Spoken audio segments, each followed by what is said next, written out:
Saints Rams recap and review, ladies and gentlemen. Is the season over? It is if we don't win out. Interesting game. Really weird game. Not going to lie. Really weird game in the Superdome. Not a lot happening. For any team. I mean, either team didn't really do anything explosive. Didn't really do anything through the air. It was mostly just, we're going to run on you until you stop us. And we're going to run on you until you stop us. And neither team could stop the other. Really fast game. Kind of a boring game, honestly. And nothing like how I thought the game was going to go. Before the game, if you would have asked me, how is this one going to play out? I would have said, well, Puka Nacua, Cooper Kupp are going to go crazy. Matthew Stafford's going to throw for whatever he wants. And that'll be it. Instead, it was, we're going to run the ball 85% of the time. And we're going to get 6 yards of carry. And that's going to be it. And we'll see you later. When the game finished, I looked around like, I feel like we should restart this. I mean, I think the Rams had 3 plays in the first quarter. I don't think the Saints touched the ball in the third quarter. It was like we took turns playing almost like a solitaire type football game. Really weird to watch. Really weird to kind of break down. But we will look at the stats here. First downs, 22-19. Total plays, 55-68. Total yards, 322-327, both below average. And this is where things get kind of weird because yards per play wise, the Rams had 6 yards of play. Saints had 4.8, not great. The Rams ran for 5.4 yards per rush. Saints ran for 4.6 yards rush. When you look at 322 total yards for the Rams, it doesn't really equate with 6 yards of play. 6 yards of play is, well, that's a 400-something yard game. That's a kind of a dominant performance. And then 322 is kind of pedestrian. And this is from Ben Baldwin on Twitter. But if you look at the EPA and kind of the efficiency for just week 13, you can see the Saints were pretty below average in both. Offensive EPA per play, they were below average.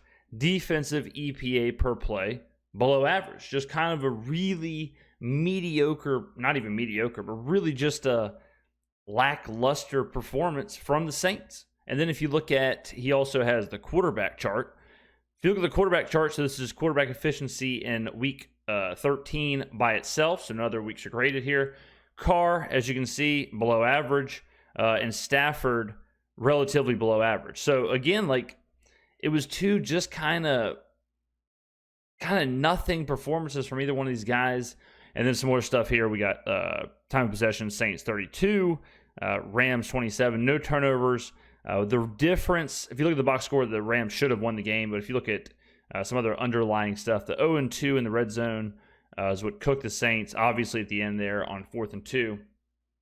But just not good enough. Just not good enough. Not one of those things you can scream and yell about. I mean, it's just, like I said, it was two bad performances. It was like who could be the least bad in 2 bad performances. And that's exactly what we got here. The big story is Taysom Hill coming out with a knee injury. Looked bad. A couple of Twitter doctors were saying that it looked like some kind of a ligament situation, potentially season ending. I'm sure it will be. No reason to rush him back. Carted off. Hate to see it. Absolute warrior. I was in the dome, obviously. And as Taysom was being put onto the cart, people were chanting Taysom, Taysom, Taysom, and he kind of waved to the crowd. So, good to see there. But yeah, I mean, hate to see his season. His season's been kind of mired in injury with a couple of incredible games in there. So hate to see Taysom, an absolute warrior on the field, go down like that. Brutal. This was a tough effort for the Saints. This was a really tough effort. You hope coming off of a bye week, you'd get better from this. And it was just the same thing that's plagued us all year long. Just a complete inability to stop the run. Once Sean McVay figured out he could run the football at will, he ran the football at will. Once Sean McVay said, well, wait a minute, Kyren Williams can do whatever he wants, that was all she wrote. When you're running for 7 yards a clip, when you're running for 5.4 yards a clip across the entire team, it's just really difficult. It's really difficult for a defense. And I say that, but the Saints, it was 6-0. And like I said, the Rams ran 3 plays in the first quarter. So the Saints were kind of dictating the game, dominating the game. We deserved more. You know, when you have a performance like that, when you're basically playing solitaire, you can't come out of it with 3 points. You can't come out of it with 6 points against a team like the Rams, who at some point they're going to run the football successfully. At some point Puka and Cooper Kupp are going to get going. At some point, they're going to keep knocking on the door. So, it's one of those things where even though we were winning at halftime, it felt like we were losing at halftime. Even though we were up on the scoreboard, we were behind, I think, in expected points or what we should have had. You can't settle for field goals against a team like the Rams. Kamara, great game from him, 23 carries, 112 yards, 4.9 average. But, again, same old. MVS bails us out. Beautiful throw from Derek Carr, but MVS with another touchdown. Yeah, you hate to see this. Like I said, in the lead up to the game, it was a bad scheduling spot for the Rams. And I think they kind of looked like it. They kind of looked like a jet lag team. They kind of looked like a tired team.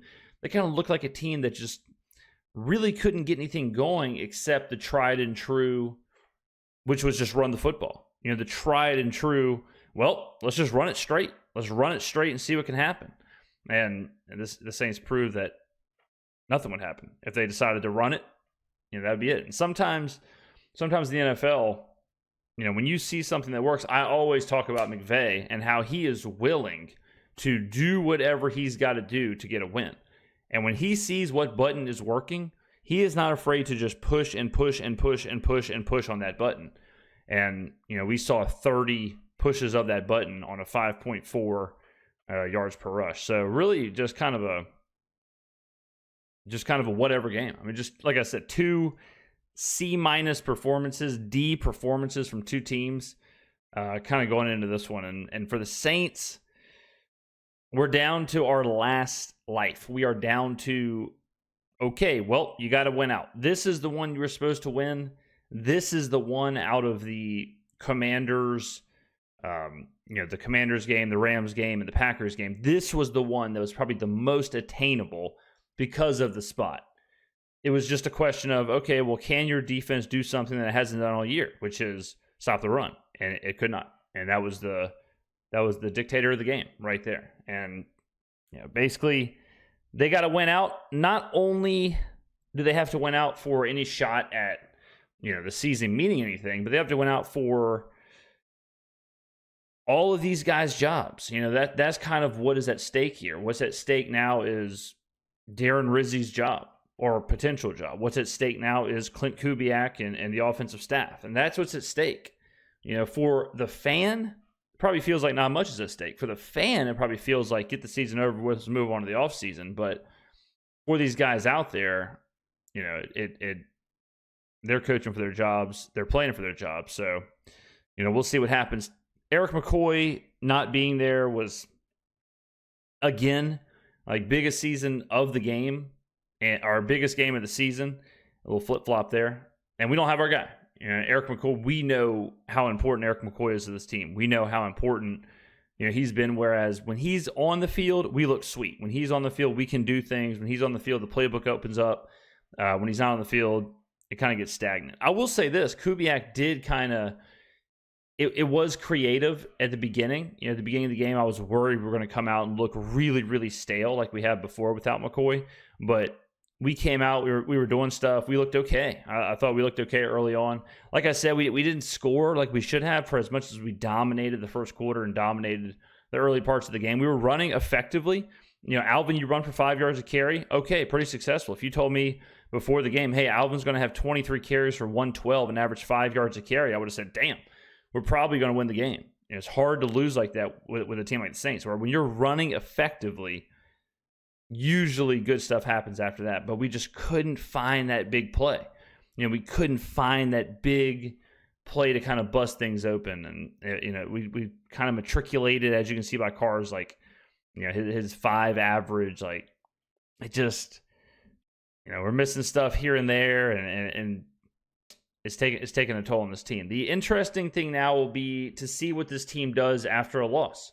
And not just, like, I mean, obviously, I know we've lost 8 games. Like, I know in the grand scheme of things what we do after a loss, but what's this Rizzi group do after a loss? Like, because when you're winning, everything's awesome. You know, everyone's happy, everyone's fired up at practice, the energy's high, all that stuff. But what does it look like now? What does it look like now when you have to go on the road to the Giants, a weakened Giants team, hopefully get a win there, and then come back home to play the Commanders? And, you know, if you believe in such a thing, is a must win. You know, we have 5 games left, 2 at home. Win them all. Win them all. You go 9-8. Can it happen? We'll see. Tough game, ugly game, not fun. On afternoon games are the worst. I've said it before. Afternoon games are the absolute worst. It's a weird start time. It feels weird. Like 95% of games in the Superdome are noon games. Best time for a game. So, you know, like doing this review at 8 p.m. is different. You know what I mean? Like doing this at 8 o'clock is a little diffy.